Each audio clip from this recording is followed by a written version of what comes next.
it's your girl Jay, and welcome to Weekly Wrap Up, a show where I talk about the hottest topics in K-pop for today.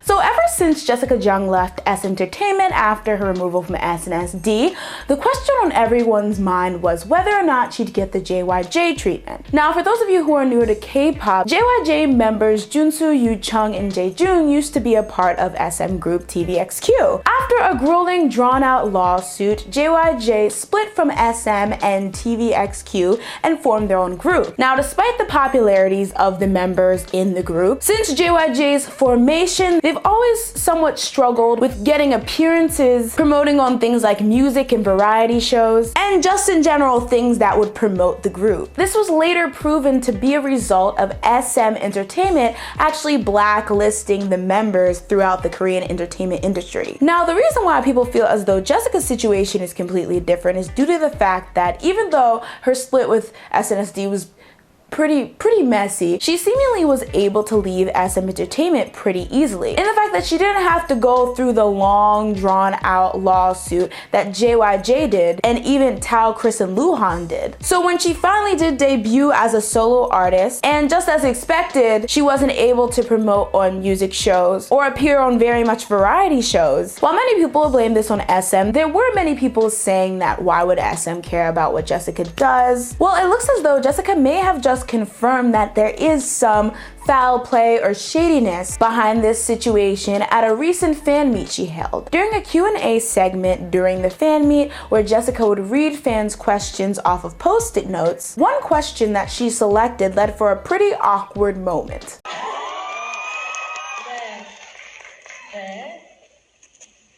네, 질문. 네. 이건 아니에요? 네. 아니, 해도 돼요? 네.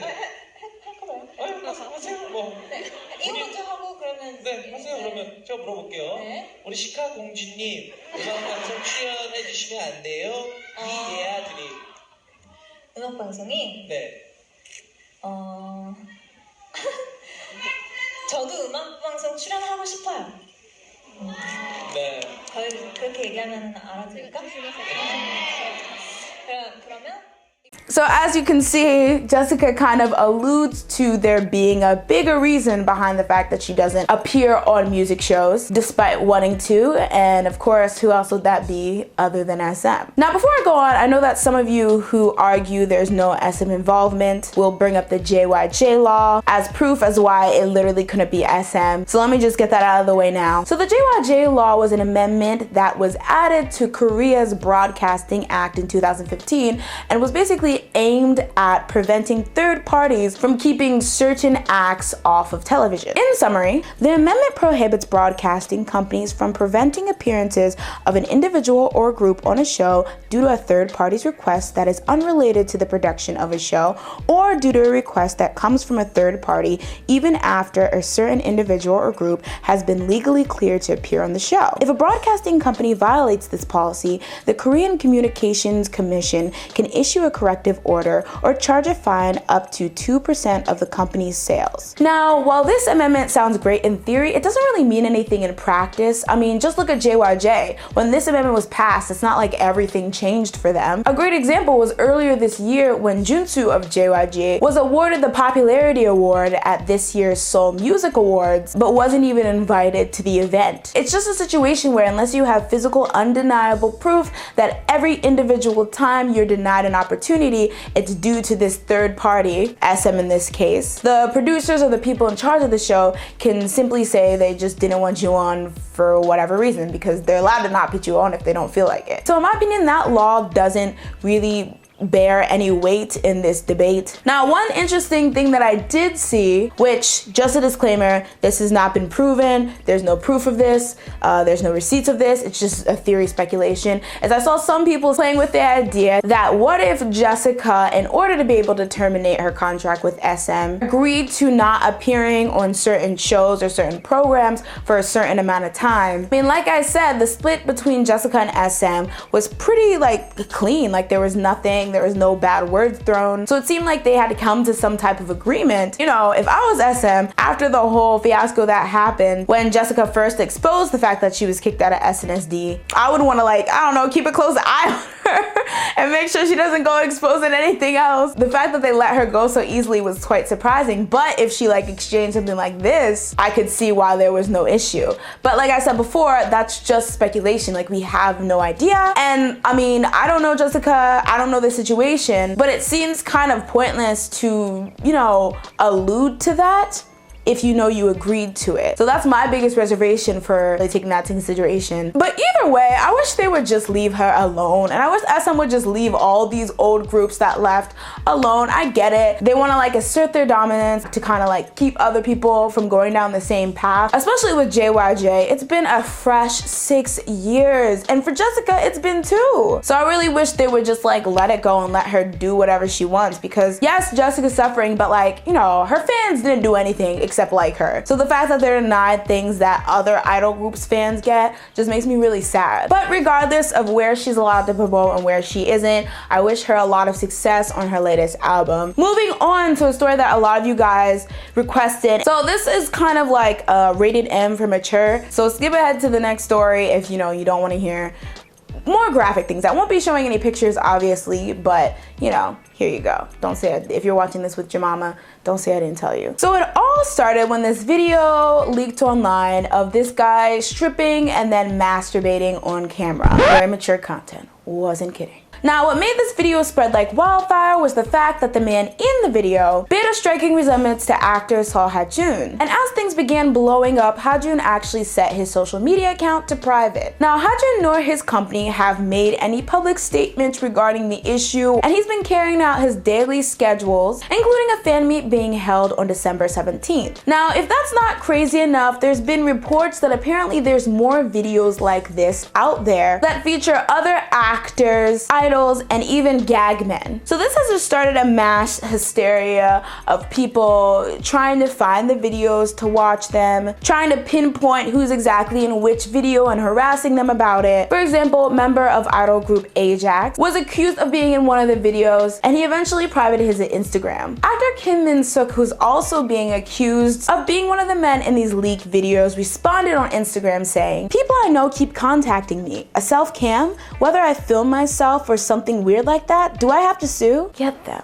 Get it." I don't know who started this ridiculous rumor. The world is really crazy. All I did was come to eat with Sung Gyu-hyung. I've never done anything like that. There are also rumors that there are more videos to be leaked, so there's a lot of people wondering who else might have a video like this. Now, I feel like the first thing we need to get discussed and out of the way is the fact that these people are victims. These people have had their privacy invaded to either, I don't know, humiliate them or ruin their careers. I really don't know why these videos are being spread and why now. And here's the thing, I ain't none of y'all's mamas, I ain't none of y'all's daddies, I ain't none of y'all's grandpas. But I would say, like, just for the sake of those who may be involved in these videos, try not to find them. I mean, I know things just appear on your Tumblr dash or on your Twitter timeline, and that autoplay will get you. But just try to avoid them. Just put yourself in their shoes. If you film this video or you film a video like this, and for whatever reason, because I know a lot of you like to say, well, I would never, okay, use that imagination. And it just started leaking, that would be like the least you would want people to do, just not to watch it. Not to see something about yourself that you didn't want to expose to people, like you didn't choose to expose. But another thing that I'm finding kind of like, I don't want to say interesting, but like curious about the situation is where are these videos coming from? How did whoever's leaking these videos get these videos? Why are they leaking them? Like, it just seems like so crazy. And I saw a lot of people start with the sponsor talk, you know, relating to these videos having to do with something about the whole sponsor situation that really blew up this year. But the reason why I don't want to go into the whole sponsor scenario is just because once again, it's trying to put the blame or trying to make these people look bad when they're the victims in this situation. Because when you go to sponsor talk,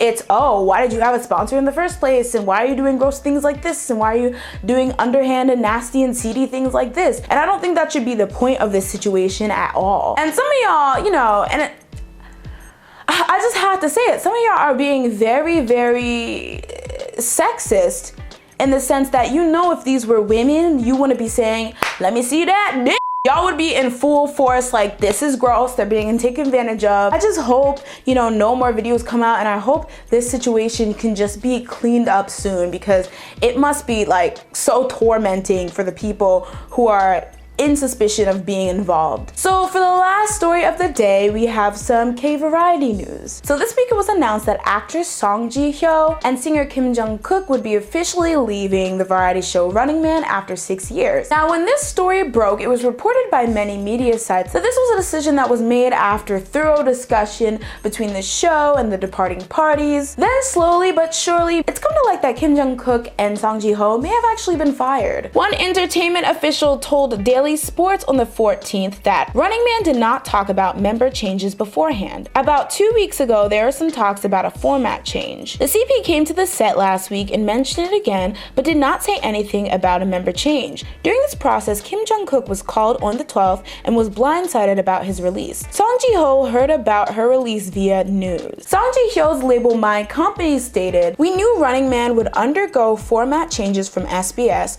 but it's true we found out from news reports which members would not return. We won't comment on Song Ji-hyo's feelings of the matter." Jong Kook's label also commented saying, "It's true he was told he was leaving with no decision about the matter. He was featured in the show despite his health issues because he cared about it so much." So this story blew up, and of course a lot of people started throwing criticism towards Running Man for axing 2 cast members who had given 6 years of their career to Running Man so flippantly and without proper notice. And it actually got so crazy that Kang Ho-dong, who was set to join the cast after Song Ji-hyo and Jong Kook's departure, ended up turning down the offer as so not to get involved with the issue. Eventually, Running Man issued an apology to both Song Ji-hyo and Jong Kook. Letting them go and firing them in such a disrespectful way is just so unprofessional and shady. And the fact that this is not just like somebody you hired a week ago and you realized they weren't really bringing anything to the show. 2 cast members who've been on the show for 6 years of their life. Like,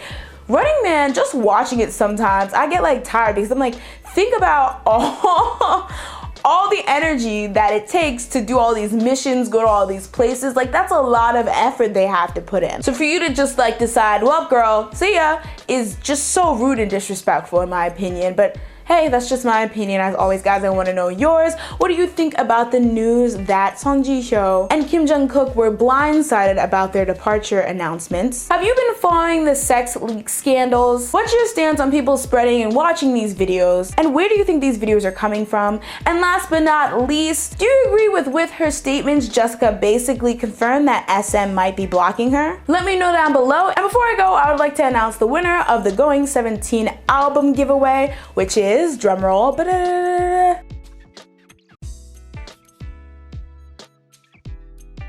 so I'll be contacting you via YouTube soon. And for the lot of you who didn't win the award, hey, guess what? Another giveaway is already in place. This time it's not on my YouTube channel, so you might have to do a little searching. But it's already started, so you better get going. Well, that's that. And remember, if you like the video, make sure to like the video. If you love the video, make sure to share the video. That's it for today, and see you next time on Weekly Wrap Up. Bye!